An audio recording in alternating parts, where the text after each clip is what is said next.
Génesis, y estamos viendo, espero que ustedes recuerden que estamos viendo Génesis capítulo 21. Entonces, antes de leer nuestras Biblias, vamos a hablar del capítulo 21 de Génesis, que es ni más ni menos que el nacimiento de Isaac. Pero antes de entrar en el tema y antes de leer el pasaje, quisiera hablarles un poquito de la alegría, el júbilo, la satisfacción. Y para mí la manifestación más grande de alegría que ha tenido el pueblo colombiano fue cuando le ganamos 5-0 a Argentina en un partido de fútbol de las eliminatorias al Mundial. Millones de colombianos salimos a la calle a celebrar, a gritar de gozo, de alegría. Y era una alegría pero inmensa, ¿verdad? ¡Wow! Le ganamos a Argentina, clasificamos al Mundial y nada más ni nada menos que 5-0, ya somos campeones mundiales de fútbol, ¿verdad? Y yo no sé si a ustedes les pasaba, pero esa misma noche, después de recordar el partido, uno decía, sí, ganamos, y al otro día recordábamos el partido y decíamos, sí, ganamos, y una semana después, sí, ganamos, pero esa alegría se va diluyendo con el tiempo.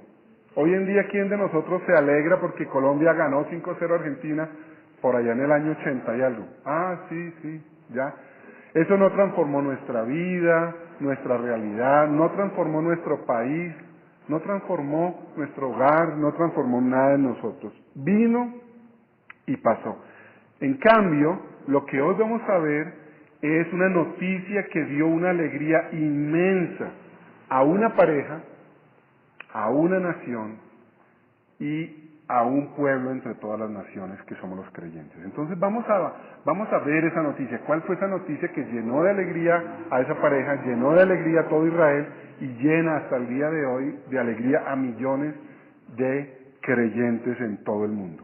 Vamos ahora sí a leer Génesis capítulo 21 para saber cuál es esa noticia tan extraordinaria que hace que haya risa, que haya alegría, que haya júbilo en el pueblo de Dios por generaciones y generaciones. Génesis capítulo 21, pongámonos en pie para mostrar respeto a la palabra del Señor. Dice así la palabra de Dios: tal como el Señor se lo había dicho, se ocupó de Sara y cumplió con la promesa que le había hecho. Sara quedó embarazada y le dio un hijo a Abraham en su vejez. Esto sucedió en el tiempo anunciado por Dios. Al hijo que Sara le dio, Abraham le puso por nombre Isaac, que es risa. Cuando su hijo Isaac cumplió 8 días de nacido, Abraham lo circuncidó tal como el Señor se lo había ordenado. Abraham tenía ya 100 años cuando nació su hijo Isaac. Sara dijo entonces: Dios me ha hecho reír, y todos los que se enteren de que he tenido un hijo reirán conmigo. ¿Quién le hubiera dicho a Abraham que Sara amamentaría hijos? Sin embargo, le ha dado un hijo en su vejez. El niño Isaac creció y fue destetado. Ese mismo día Abraham hizo un gran banquete, pero Sara se dio cuenta de que el hijo que Agar la egipcia le había dado a Abraham se burlaba de su hijo Isaac. Por eso le dijo a Abraham: echa de aquí a esa esclava y a su hijo. El hijo de esa esclava jamás tendrá parte en la herencia con mi hijo Isaac.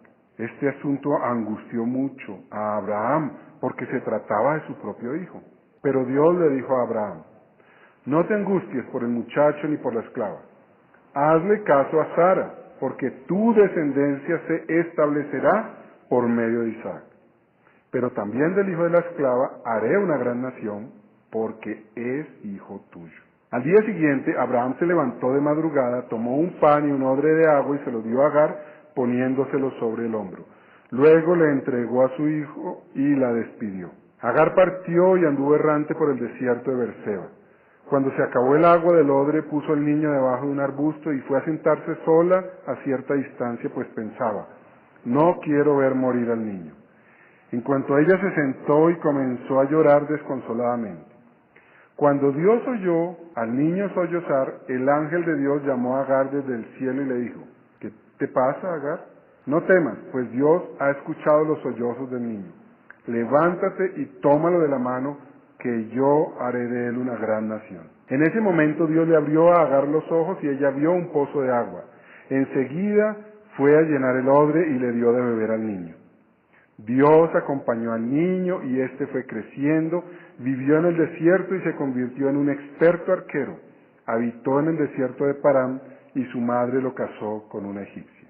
En aquel tiempo Abimelech, que estaba acompañado por Ficol, el jefe de su ejército, le dijo a Abraham: Dios está contigo en todo lo que haces. Júrame ahora, por Dios mismo, que no me tratarás a mí con falsedad, ni tampoco a mis hijos ni a mis descendientes. Júrame que a mí y al país que te ha recibido como extranjero nos tratarás con la misma lealtad que yo te he tratado. Lo juro, respondió Abraham. Luego, Abraham se quejó ante Abimelech por causa de un pozo de agua del cual los siervos de Abimelech se habían apropiado. Pero Abimelech dijo: no sé quién pudo haberlo hecho. Me acabo de enterar, pues tú no me lo habías dicho. Entonces Abraham llevó ovejas y vacas y se las dio a Abimelech y los dos hicieron un pacto.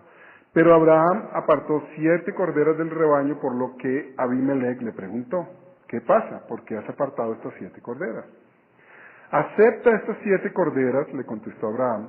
Ellas servirán de prueba de que yo cavé ese pozo. Por eso en aquel lugar le dieron el nombre de Beerseba, porque allí los dos hicieron un juramento. Después de haber hecho el pacto en Beerseba, Abimelech y Ficol, el jefe de su ejército, volvieron al país de los filisteos. Abraham plantó un tamarisco en Beerseba y en ese lugar invocó el nombre del Señor, Dios eterno. Y se quedó en el país de los filisteos durante mucho tiempo. Tomen asiento. Bien, vamos a orar. Señor, tu palabra nos da toda la felicidad que necesitamos, todo el gozo que felicitamos, y la fuente de todo ese gozo y esa felicidad es Cristo, de quien trata toda la Biblia. Así que ayúdanos, Señor, a ver a Cristo, a disfrutar de Cristo, a conocer más profundamente a Cristo, a deleitarnos más en Cristo, y que nuestra risa y nuestro júbilo por Cristo sea más grande a partir de hoy, Señor, y que salgamos de aquí renovados y satisfechos de la felicidad eterna en Cristo Jesús. Amén.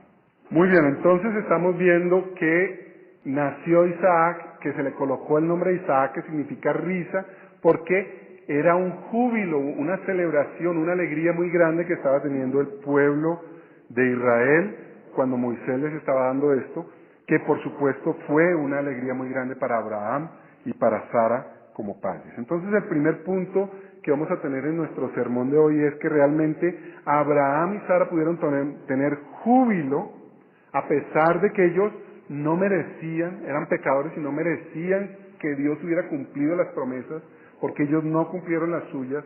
En el capítulo anterior, que fue hace un mes, pero les voy a recordar, en el capítulo anterior, en el capítulo 20, Abraham tuvo miedo a Abimelech y entonces mintió, y al mentir casi su esposa termina con otro esposo diferente. Fíjense ustedes una cosa gravísima que hizo Abraham por su falta de fe, su confianza en la protección en Dios. Entonces, ¿cómo era posible que un hombre pecador como Abraham pudiera recibir la promesa que se le había hecho de un hijo y de salvación?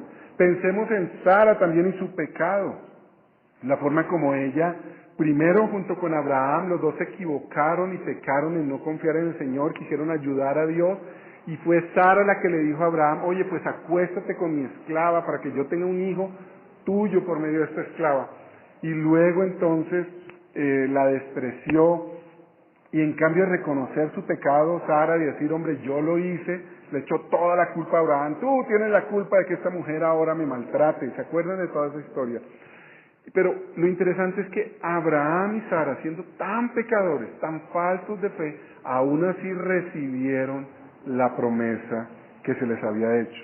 La promesa que es ni más ni menos que Isaac. Ahora, Isaac es más que solo risa. Isaac era el hijo de la promesa. Esta historia tenemos que conectarla con la historia de Génesis 3:15, ¿se acuerdan?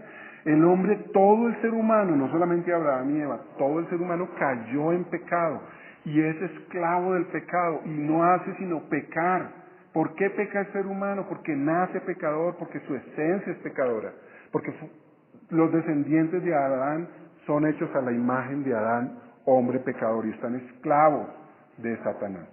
La promesa de Dios es que iba a nacer un Salvador que va a liberar a los escogidos de Dios, al pueblo de Dios, a los amados por Dios, los va a liberar de la esclavitud del pecado, de la influencia poderosa de Satanás.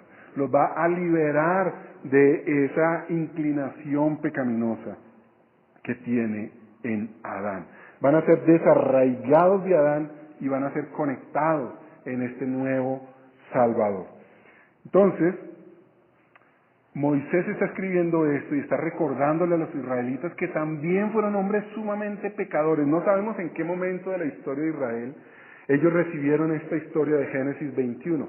Pero cualquiera que haya sido ese tiempo, algo que podemos decir y algo que los israelitas pueden decir de sí mismos es que eran pecadores. Durante el tiempo que estuvieron en Egipto mientras Moisés estaba combatiendo con Faraón, estos hombres que al principio estaban apoyando a Moisés contra Faraón, después se voltearon y dijeron: si ves, Moisés, lo que está pasando por culpa tuya, ahora tenemos más trabajo, ahora nos maltratan más, nos dan más látigo por tu culpa, y se voltearon. Si fue en el desierto, igual ustedes saben cuántas veces ellos despreciaron lo que Dios les daba. En el desierto tenían agua, en el desierto tenían comida, en el desierto tenían abrigo, la nube que los cubría, tenían fuego de noche que los calentaba, y una y otra vez renegaron y despreciaron todo lo que tenían en Cristo. Entonces, cualquiera que haya sido el momento en que ellos recibieron esta noticia de salvación, esta noticia de que Isaac nació, ellos celebraron, porque al fin y al cabo todos ellos descendían, ellos eran prueba viviente de que Dios había cumplido en Isaac su promesa, porque todos ellos descendían de Isaac. Entonces hay una cosa sorprendente, increíble, y es que estos hombres, siendo pecadores, traidores, abusivos, despreciando a Dios, aún así recibieron lo que Dios les prometió, porque Dios lo prometió y Él es fiel en cumplir sus promesas. Pero no solamente Abraham y Sara tuvieron gozo por el nacimiento de Isaac, y no solamente el pueblo de Dios llegó a tener gozo cuando recibió esta noticia de la salvación en Isaac, sino que ellos pudieron tener gozo a pesar del sufrimiento. A pesar del sufrimiento, en las circunstancias duras y difíciles de su vida, ellos pudieron, a pesar de todo eso, tener gozo porque había nacido Isaac. Piensen ustedes en el corazón de Abraham. Un padre que tiene que desheredar a su hijo y echarlo de su casa. Yo creo que ninguno de nosotros aquí ha padecido ese dolor de tener que echar a un hijo de su casa al desierto. Corazón desgarrado de Abraham. Pero a pesar de ese corazón desgarrado, a causa de tener que echar a su hijo, su primogénito, al desierto, a su suerte, pero el nacimiento de Isaac le daba refrigerio a Abraham, le daba esperanza a Abraham y le daba gozo. En medio de una situación dura y difícil como echar a su hijo, aún así, en la presencia de Isaac en su vida, le dio a Abraham gozo. Igual pasa con Sara. Ella recibió heridas profundas de Agar, del mismo Ismael. Ustedes que son padres saben que no hay nada más doloroso para una persona, para un padre, que alguien se burle de su hijo, que alguien maltrate a su hijo. Si nos maltratan a nosotros no es tan grave, ¿verdad? Pero si maltratan a nuestros hijos, ¡wow!, eso duele. Pero sin embargo la presencia, el nacimiento de Isaac le dio alegría a Sara a pesar de todas esas situaciones difíciles. Y los israelitas igual, ellos estaban en el desierto. Aunque tenían lo fundamental, no es cómodo vivir en el desierto. A ninguno de nosotros nos gusta vivir en el desierto porque, bueno, ellos tenían el pan y tenían el agua, pero adolecían de todo lo demás. Pero sin embargo ellos podían estar gozosos y alegres porque aunque adolecían de muchas cosas que de pronto en Egipto tenían, que otras naciones tenían, y ellos no tenían, pero ellos tenían algo que ninguna nación tenía, la promesa. Isaac, el hijo prometido. De tal manera que ellos podían, a pesar de su situación difícil, seguirse gozando. Entonces, qué alegrías tenían ellos. Y la respuesta de Dios fue fiel. Dios cumplió su promesa. Miren que al comienzo del pasaje dice que el Señor visitó a Sara como había dicho. Y luego dice, le hizo a Sara como le había prometido. Y Sara concibió en el tiempo que Dios le había dicho. Hay un énfasis aquí muy interesante en estos primeros versículos. Y el énfasis es que Dios hace lo que promete, que Dios estaba allí, que Dios estaba pendiente, que Dios estaba activo, pero al mismo tiempo que Dios estaba haciendo lo que Dios había dicho que iba a hacer.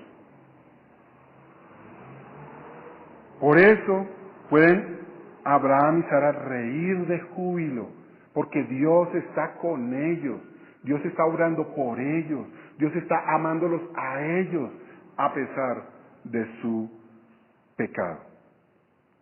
Isaac es la promesa cumplida de Dios a Abraham, a los israelitas, es el linaje del Salvador prometido y por eso hay júbilo. Ellos podían estar seguros del amor y de la salvación de Dios porque Isaac había nacido. Isaac es el regalo que siguió dándoles dicha por el resto de sus vidas. Los israelitas tuvieron felicidad porque a pesar de que eran peores que los ismaelitas, aún así el amor de Dios seguía con ellos incondicionalmente. Ahora, ¿cómo ese pasaje, cómo esta historia que leímos en Génesis 21 nos ayuda a usted y a mí hoy? Pues el júbilo de su vida y de mi vida, amado hermano, es que a pesar de que nosotros somos iguales o más pecadores que Abraham y Sara, aún así el Salvador prometido por Dios está con nosotros.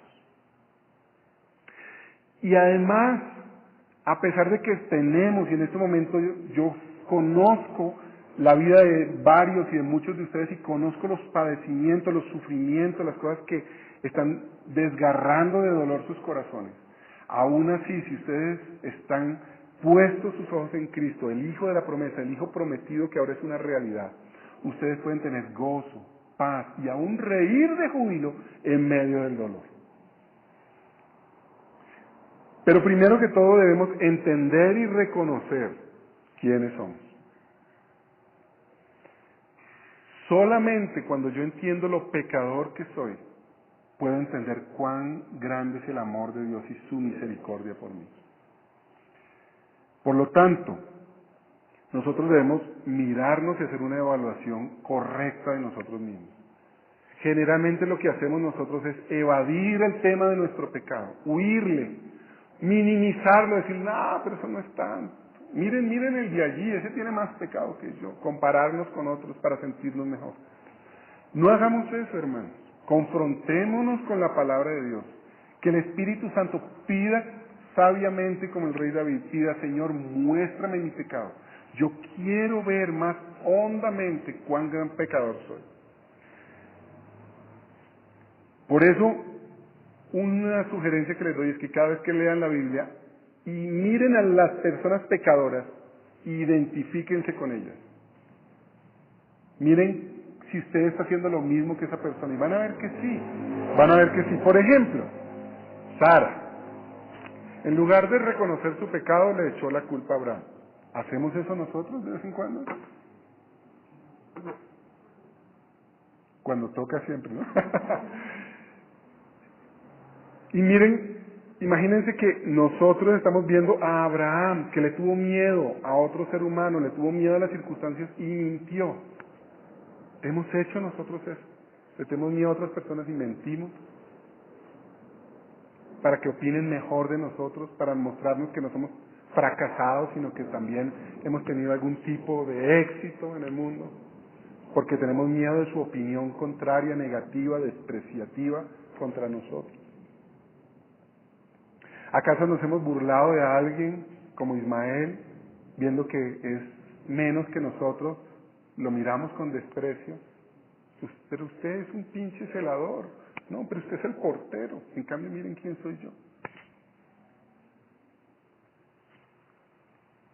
Nosotros somos tan o más pecadores que ellos. Y a causa de nuestro pecado y a causa de la santidad y de la justicia de Dios, lo que ustedes y yo mereceríamos es la ira eterna de Dios. Eso es lo que usted y yo merecemos, la ira eterna de Dios. Por eso es asombroso, maravilloso y sorprendente que Dios nos ame, que haya hecho una promesa y que sea fiel a su promesa, que a pesar de quienes somos nosotros y de cómo tratamos nosotros a Dios, Él no nos trata como nosotros lo tratamos a Él, sino que al contrario, Él sigue siendo fiel, amándonos a pesar de nuestro desprecio. Pero no solamente eso, sino que además, a causa de mi pecado y a causa de los pecados de las personas que están alrededor, las consecuencias del pecado de uno atropellan al otro, ¿no? Entonces vivimos en una sociedad en donde tenemos profundos dolores a causa de pecados de otros. Se nos viene un año difícil, muy duro, por ejemplo, a nivel económico, social aquí en Colombia. Porque no hay justicia, porque aquellos encargados de hacer justicia no la hacen. Porque aquellos gobernantes que deben administrar los bienes del país para el beneficio de todos no lo hacen. Entonces estamos sufriendo las consecuencias de nuestro pecado y del pecado de otros. Pero, en medio de esas circunstancias, y a pesar de los dolores en esas circunstancias, usted, hijo de Dios, heredero de Cristo, puede tener gozo, alegría y júbilo. De hecho, usted está aquí. ¿Qué estamos haciendo aquí, hermano? Estamos celebrando. Esto es una fiesta. ¿Es una fiesta de qué? ¿Qué estamos celebrando? La victoria de Cristo. El que usted y yo tenemos a Cristo, y si tenemos a Cristo lo tenemos todo. Jesús creó todo el universo, todo lo que usted puede ver. Un día de estos váyase al campo, lejos de las ciudades, y mire las estrellas. Es impresionante. Entre a internet y mire las fotos del macrocosmos, del microcosmos. Lo que compone cada célula, lo que compone cada átomo, es increíble, es asombroso. Todo eso lo creó Cristo con su poder. Y ustedes y yo somos herederos de todas esas cosas en Cristo. ¿Qué le hace falta a usted, hermano? ¿Qué es lo que usted no tiene para ser feliz si tiene a Cristo? Entonces estamos celebrando de felicidad, de gozo, porque tenemos todo en Cristo Jesús. Estamos completos. Nos ha nacido el Hijo, ese prometido, ese que iba a salvar al mundo de las consecuencias terribles de su pecado. Todo dolor es a causa del pecado. Dígame un dolor que no sea a causa de un pecado. Un dolor emocional, por ejemplo, una traición. Eso es a causa del pecado de otra persona. Un dolor físico, una enfermedad. ¿Por qué se desgasta nuestro cuerpo? ¿Por qué existen las enfermedades en el mundo? ¿No es acaso por el pecado del hombre? La Biblia dice que por el pecado entró la muerte al mundo, por el pecado de los seres humanos. Entonces, cuando a usted le duela algo, como me duele a mí y a varios aquí, diga, pues es mi pecado. Pero gracias a Dios yo tengo esperanza, tengo paz y tengo gozo, porque esta breve tribulación momentánea no es comparable con la gloria venidera. Yo voy a tener siglos y siglos y siglos de una vida sin dolores físicos, sin enfermedades, sin vejez, porque Cristo nació, porque Cristo está presente en nuestras vidas. Así como se gozaron Abraham y Sara y los israelitas porque se cumplió la promesa de Dios, de la misma manera ustedes y yo podemos gozarnos porque la promesa de Dios siguió cumpliéndose. El Salvador prometido vino al mundo. Noten ustedes el paralelo entre la vida de Sara y el nacimiento de Isaac y la vida de María y el nacimiento de Cristo. El Señor visitó a María como visitó a Sara y le dijo a ella que era el cumplimiento de lo que Dios había dicho. Le hizo a María y a nosotros como descendientes del pueblo de Dios, como le había prometido. María concibió en el tiempo que Dios había dicho y nació Jesús tal como lo hizo Isaac. José circuncidó y puso a Jesús ese nombre, que el nombre Jesús significa Salvador, porque Dios se lo había mandado así como hizo Abraham. Por eso el pueblo de Dios ríe, mi hermano, por eso usted puede reír y reír eternamente, porque nació su Salvador. A pesar de mi pecado y a pesar de tu pecado tenemos gozo por la presencia de Cristo, porque Cristo vive con nosotros, Cristo vive en nosotros. Podemos ver a Dios y no asustarnos y no huir como hacen las personas del mundo. Se inventan otros dioses o se distraen con las cosas del mundo para no enfrentar su realidad, y es que están frente a la ira de Dios, frente al juicio de Dios. Pero ustedes y yo no le tenemos miedo a ver a un Dios que es justo, que es santo y que caerá su ira sobre todo aquel que es pecador. No nos asusta, no necesitamos huir de este Dios, porque ustedes y yo tenemos refugio en Cristo Jesús. Pagó. La ira de Dios que debía caer sobre nosotros cayó sobre Él, y hemos sido ahora cubiertos con su vida perfecta.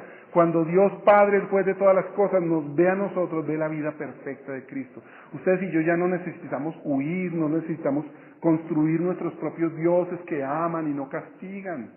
Nosotros podemos ver al Dios verdadero y verlo con paz y con gozo, con alegría, con júbilo, riendo, gracias a Cristo. Ustedes y yo podemos padecer dolores físicos, dolores emocionales y aún el dolor espiritual y desgarrador de ver cómo somos de pecadores, pero aún así estar gozosos porque Cristo está presente en nuestras vidas. Nosotros no vivimos y nuestra vida no está fundamentada en cosas falsas. Nos duelen, pero nuestra vida no se destruye. Si usted tiene en este momento dolores físicos, duelen, pero su vida no está destruida. La gente del mundo dice, el que tiene salud lo tiene todo. No, el que tiene a Cristo lo tiene todo. Ustedes y yo podemos andar con la pie así arrastrando y aún así estar gozosos, felices en Cristo, encorvados del dolor y gozosos en Cristo. Viejitos y ya tener que arrastrar los pies y gozosos y felices en Cristo. Ustedes y yo podemos haber sido traicionados por nuestros padres que no cumplieron su responsabilidad como padres. Podemos haber sido traicionados por el cónyuge que nos traicionó a pesar del pacto, la promesa.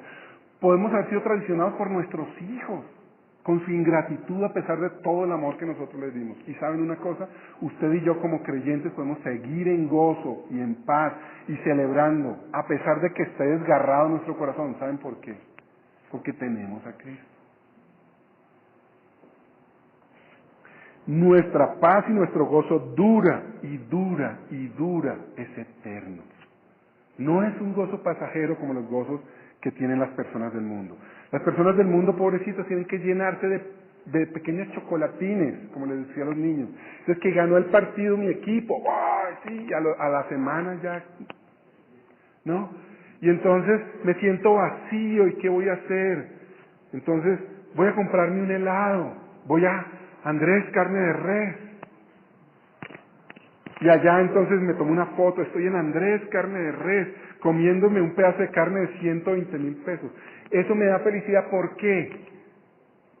Porque lo voy a poner en Face. Y cientos de mis amigos no pueden darse el lujo de ir a pagar 120,000 pesos por un pedazo de carne que nos comemos aquí en 6,000. Pero esa es la felicidad falsa. Y esa felicidad pasa y tiene que llenarse de otra, entonces comámonos un helado. Y entonces otra vez, estoy en Crepes and Waffles comiendo un helado. Pequeñas chocolatinas que les llenan la vida por un momentico, y después de eso, ¿qué? Igual, nuevamente amargura, nuevamente dolor, vacío, insatisfacción. Pero ustedes como hijos de Dios vemos a la persona que está tomándose el helado y decimos, yo no me puedo comer el helado, pero tengo a Cristo. No puedo ir a Andrés Carne de Res, pero tengo a Cristo. Yo tengo a Cristo, en Cristo lo tengo todo. Ahora, eso no significa que no podamos gozar y subir las fotos, sí, pero es que las personas del mundo eso es lo único que tienen. Es lo único que tienen. Nosotros disfrutamos de todo en Cristo. Y si no lo tenemos, igual disfrutamos porque tenemos a Cristo. Esa es la diferencia entre el creyente y el que no es creyente. Aplicaciones, amados hermanos. Primero, aprendamos a reconocer nuestro pecado continuamente, diariamente. Porque cuando yo reconozco mi pecado, entiendo más profundamente el amor de Cristo, el amor de Dios. Entonces, confesemos nuestros pecados, confesemos, reconozcamos nuestros pecados. Ya no tenemos que huir a esa realidad de un Dios santo y justo a causa de nuestro pecado. Duélase de su pecado, hermano. Sienta asco, sienta vergüenza, sienta dolor porque está ofendido a Dios. En cada pasaje, como les dije, busque al malo. No se identifique usted con David, identifíquese con Goliat. No se identifique usted con Abel, identifíquese con Caín. Estos somos nosotros, hermano. Cada vez que usted lea la Biblia, busque al malo y diga, ese soy yo. Y mire cómo usted es Caín, y mire cómo usted es Goliat. Y luego, entonces, gócese en que Cristo lo salvó. A pesar de ser usted quien es, Cristo lo salvó. Cristo lo ama, ha hecho un pacto. Hoy vamos a celebrar el pacto, el juramento del amor de Dios en Cristo. Para siempre. Nada ni nadie lo puede separar de ese amor de Dios en Cristo. Segundo, en todo momento recuerde a Jesucristo, hágalo presente en su vida. Él es una realidad, pero a veces nosotros nos olvidamos de Él. Predíquese el Evangelio de Cristo continuamente. Como le decía a los niños, ahora les digo a ustedes, cada vez que se sienta triste, cada vez que esté deprimido, cada vez que esté adolorido, cada vez que esté devastado, háblese a usted mismo lo que acabamos de aprender. Cristo es conmigo. Cristo está presente en mi vida. Yo soy de Cristo. Soy heredera con Cristo. He sido hecha hijo de Dios o hija de Dios por Cristo. Eso es asombroso. ¿Cómo no estar llenos? ¿Cómo no estar repletos de gozo, de paz, si tenemos a Cristo? Y tercero, recuerda lo que tienes en Cristo. Adórale, que estés dándole gracias a Cristo continuamente. Eso permitirá que estés gozoso, viendo lo que tienes en Cristo. A veces tendemos a ser que medio, y yo soy uno de esos, que veo el vaso medio vacío, en cambio de verlo medio lleno, pesimista. Pero nosotros como cristianos debemos pedir perdón y arrepentirnos de ser pesimistas. Nosotros debemos ser las personas más optimistas del mundo. ¿Quién puede tener una mejor esperanza? ¿Quién puede tener una esperanza más grande y más segura que un cristiano? Dígame usted, ¿quién puede tener una esperanza más grande? Nadie. Nosotros tenemos la esperanza más grande. Por eso, vivamos recordándonos a nosotros mismos y dándole gracias a Dios en cada cosa que veamos, viendo la bendición de Dios, la bondad de Dios, el amor de Dios. Por último, vivamos en función de Dios, vivamos en función de Cristo. Hay solo dos formas de vivir. O yo vivo en función de mí mismo, lo cual me va a dar insatisfacción eterna, o yo vivo para Cristo, lo cual me va a dar satisfacción eterna. Como tenemos a Cristo, es imposible que vivamos para nosotros mismos. Amamos a Cristo más que nuestras propias vidas. Adoramos a Cristo, estamos asombrados por quien Cristo es, de tal manera que nuestra vida está siendo atraída a vivir para Cristo.